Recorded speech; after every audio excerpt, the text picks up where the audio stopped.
করিমগঞ্জ থেকে শিলচরে নেশা জাতীয় দ্রব্য পাচারের চেষ্টা, বৃহৎ পরিমাণের ইয়াবা ট্যাবলেট উদ্ধার শিলচরে। আসাম রাইফেলসের ইন্টেলিজেন্স এবং মিলিটারি ইন্টেলিজেন্স নেতৃত্বে কাঁচা পুলিশের সফল অভিযান। 18,000 ইয়াবা সহ গ্রেফতার করিমগঞ্জের এক পাচারকারী। বৃহস্পতিবার রাতে আসাম রাইফেলসের ইন্টেলিজেন্স টিম এবং মিলিটারি ইন্টেলিজেন্সের নেতৃত্বে কাছাড় পুলিশের সহযোগিতায় বৃহৎ পরিমাণের ইয়াবা ট্যাবলেট বাজেয়াপ্ত করা হয় শিলচরে। করিমগঞ্জ থেকে শিলচরে বৃহৎ পরিমাণের ইয়াবা পাচারের গোপন খবর জানায় পুলিশের কাছে।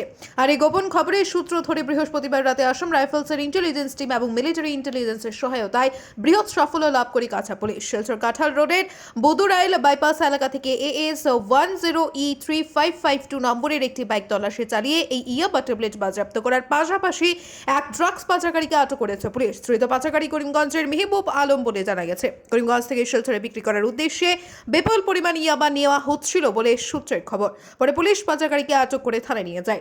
ব্যুরো রিপোর্ট, আজকের বরাক।